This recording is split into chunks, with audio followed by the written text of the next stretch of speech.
My name is Tan Jian, matric number 2925220. We are going to talk about Malaysian unemployment rate from the year 2014 to the year 2022. This is our group member from small group 6. Assalamualaikum and salam sejahtera. I, Nur Aisyah binti Omri, my metric number is 293882. So I'm going to present about the intro of the background of the unemployment. So the first one is unemployment is typically caused by a downturn in the economy as well as a lack of a job possibility owing to quotas. Number two is unemployment happen when a person is able and willing to work but is unable to find a job. Number three is unemployment is a major issue in a culture where most people can make a living by starting their own businesses or working for others. Number four is unemployment is a common predictor to worker well-being due to the consequences which is include lost works, rejection, and feeling of a personal failure. Number five is the rate of unemployment also reflect how well a country employ its human resources. So for the next slide is a definition of unemployment. So the first one is unemployment is a term that refers to the fact that some people do not have a job or enough money to cover their basic needs such as food, clothing, and shelter. Number two is unemployment refers to a scenario in which a person actively seeks or to be employed but is unable to find a job, and it is regarded as an important indicator of the economy's health. And number three is unemployment refer to the amount of a labor that is not used by economic sector to produce product and sources. So next slide is a type of unemployment. So the first one is a frictional unemployment. Frictional unemployment is a people that willing change the jobs. So frictional unemployment also it can take time to find a new job after quitting on the organization. For example, young or a fresh graduate who are just starting their job search at the frictional unemployment. Frictional or normal unemployment happen when employees leave their job and look for work but do not find it immediately. So for the next slide is about cyclical unemployment and institutional unemployment. So for cyclical unemployment, it refers to the fluctuation in the number of unemployed people that occur during economic ups and downs, such as those caused by the changes. And cyclical unemployment rise during recession but fall during economic expansion. Next, about institutional unemployment. So, which a type of unemployment created by a mismatch between the workforce ability and the requirement of a current occupation. And institutional unemployment happen when people become unemployed as a result of a government and societal pressure and a incentive. Structural unemployment refers to the situation in which workers are unable to find jobs due to the shift in economic structure from traditional to modern sector. And a technological revolution produced structural unemployment by changing how the economy's labor markets are constituted. For example, are unemployed because the market for agricultural labor is declining and the farmers lack the necessary skill in the manufacturing sector. So the last one of my part is how to measure the unemployment rates. So measure the unemployment rates require determine who is in the labor force, and calculating who is unemployed or employed requires making practical decisions such as how much paid labor someone must do to be considered, as well as determining how many people are employed or employed. So how to measure using the formula is unemployed people divide by labor force and multiply with 100. I'm going to talk about the unemployment rate from the year 2014 to 2022. From the year 2014, the unemployment rate is 2.9%. Then it increased about 0.2% and reached 3.1% in 2015. From the year 2015, the unemployment rate increased about 0.3% to 3.4% in 2016. It was mainly caused by the high unemployment rate from the youth population. Compared to previous years, an increasing number of young people have been pursuing their further studies and education before entering the workforce. It implies that younger generations are moving in the right direction towards a workforce that is better educated and skilled. From the year 2016 to 2017, the unemployment rate remained the same, which is 3.4%. From the year 2017, it decreases to 3.3% for the year 2018. According to MIDF research, there are 5.5% forecast growth for Malaysia economy in 2018. It was driven by anticipated rises in international trade and stable commodity prices, indicating promising futures. Then, in the next following year, which is 2019, the unemployment rate remains the same, which is 3.3%. From the year 2019 to 2020, the unemployment rate increases significantly to 4.5%. It was mainly caused by the outbreak of COVID-19 pandemic worldwide. From the year 2020, it then increases about 0.1% to 4.6% in the year of 2021. As the struggle against the virus lasted until 2021, the effects of the pandemic hindered the recovery process of the economy and employment market. Then the unemployment rate in the year 2022 will decrease to 3.9%. The transition of endemic phase effective from 1st April 2022 has provided more chances for the business entities to be able to operate again during pandemic hours and also the international borders being reopened once again. Greetings to Ms. Faslin. My name is Pang Churit and my metric number is 291652. Now, I'll be talking about the government policies implemented from the year 2014 to the year 2022 to counter high employment rates in the country. From the year 2014 to 2015, the 10 Malaysia Plan was established. The National Dual Training System (NDTS) was one of the programs under this plan. The main purpose of NDTS was to develop knowledge workers by providing a structured training system involving 70% of training of skills in a company and 30% of training in a training center. Companies like 7-Eleven, NASA Automotives, and more participated in this program. Next, the government also implemented the Human Resource Development Fund (HRDF). This fund aims to improve technical and vocational education training amongst the youth. The fund was funded by levying taxes on employers in the manufacturing and servicing sectors. Employers who paid their share of the levy are qualified to apply for grants or other financial aid to be used for employee training. The fund seeks to augment the role of private industry in training with the objective of boosting the nation's supply of skilled labor. After that, from the year 2016 to 2020, the 11th Malaysia Plan was born. The government focused on the enhancement and reconditioning of the Labour Market Information Data Warehouse (LMIDW). It was upgraded to include more demand-based data such as job openings, employment or rejections, and salaries. Through the upgrades, everyone can gain access to complete and up-to-date data of job postings in the country, which in turn can reduce unemployment due to lack of information about job opportunities. Additionally, Scheme Kemahiran dan Kerjaya Satu Malaysia scheme aims to increase employment opportunities for polytechnic graduates by establishing strong ties and promote cooperation between the public training institutions and the industry. Participants will first join 2 months of industrial attachment. After that, jobs will be offered to them. Industries involved in this initiative include accounting, information technology, and logistics, and more. From the year 2021 to 2022, Malaysia's Short-Term Employment Program MyStep was introduced. This program provides contract-based short-term up to a year employment opportunities to those who need it.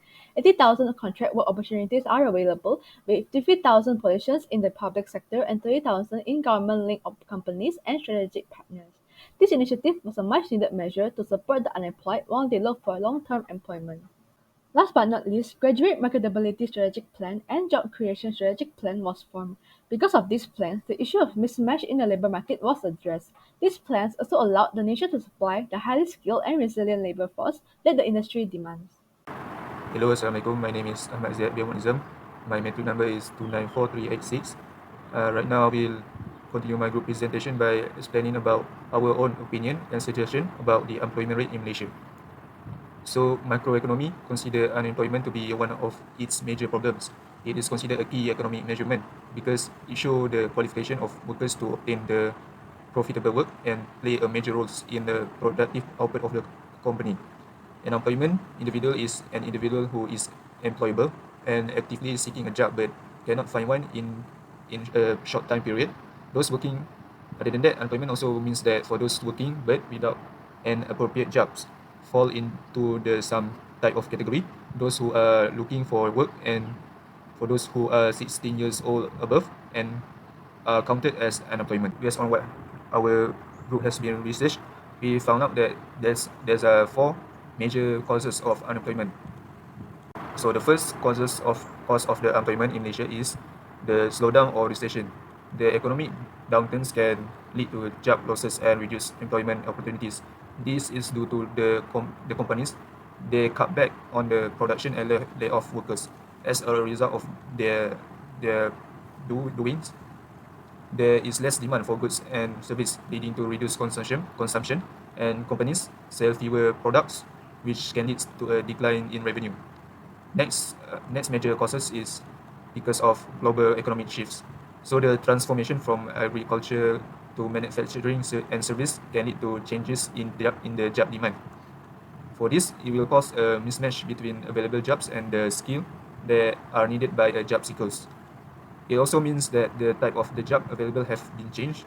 The shift might leave some individuals, particularly those who rural areas or with agriculture backgrounds, without suitable employment as the demand for agricultural labor decrease.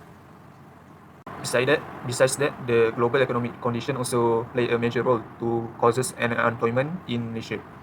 For example, Malaysia economy is affected by global trends and events such as COVID-19 that happened during 2019 and 20 that caused a global economic shutdowns. This event also caused economic recession internationally, not only Malaysia but world globally, that impact the country export-driven industry, leading to job cuts. The last one for cause of unemployment is because of population growth in Malaysia. Rapid population growth might outpace jobs that are available, leading to a higher number of job seekers compared to the available jobs that are being supplied for the job seekers. While population growth can be beneficial for the economic development, however, it also means more individuals are entering the job market for seeking a job that available. There's three major effects that can be happen because of unemployment in Malaysia. So the first effect is unemployment can reduce economic growth as fewer people have jobs to contribute to the company, leading to lower output and reduced consumption. This in turn can lead to a decline in revenue for business, forcing them to cut back on production and lay off workers, leading to a vicious cycle unemployment. So the next one, additionally, unemployment can lead to reduced tax revenue for the government, which can limit its ability to invest in infrastructure and other projects that promote economic growth.